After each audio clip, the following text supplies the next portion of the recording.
एक गांव में करमदीन नाम का एक गरीब मगर नेक दिल शख्स अपनी 3 बेटियों के साथ रहता था।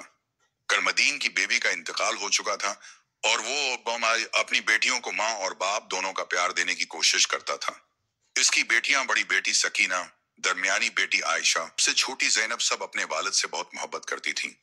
मगर जैनब कुछ ज्यादा ही हसास और तेज नजर रखने वाली थी। करमदीन के पड़ोस में एक बेवा औरत रहती थी जिसका नाम सकीना बीबी था। वो अक्सर करमदीन के घर आती और मुख्तलिफ बहानों से कुछ ना कुछ मांग लेती। कभी आटा, कभी चावल। करमदीन अपनी फितरी नरमी के बास कभी इनकार न करता और जो कुछ भी मैसर होता उसे दे देता। वो समझता था कि एक बेवा की मदद करना एक नेक काम है। लेकिन जैनब को यह बात अच्छी नहीं लगती थी। वो हमेशा अपने वालिद को समझाने की कोशिश करती कि सकीना बीबी अपनी जरूरत से ज्यादा मांगती हैं, और जैनब को यह गुमान होने लगा था कि सकीना बीबी का रवैया सिर्फ उन्हें हो सकता है।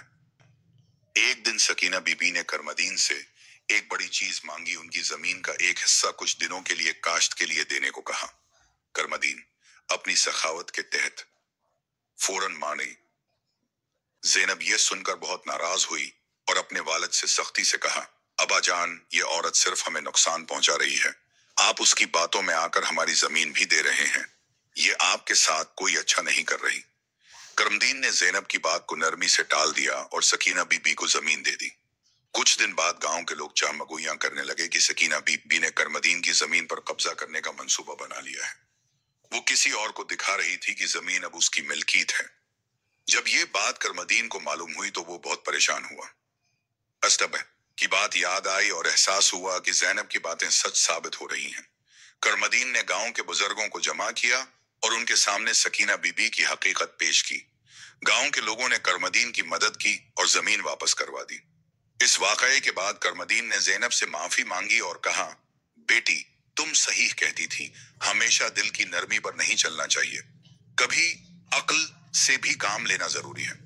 जैनब ने अपने वालिद को तसल्ली दी और कहा, अबा जान, आपकी नियत हमेशा साफ होती है, लेकिन दुनिया में हर कोई ऐसा नहीं होता। हमें अच्छे और बुरे लोगों में फर्क करना सीखना होगा। ये वाकया करमदीन और उसकी बेटियों के लिए एक बड़ा सबक बन गया और उन्होंने अपने तजर्बे से यह सीखा कि मदद जरूर करें, लेकिन साथ साथ होशियारी से फैसला लेना भी जरूरी है।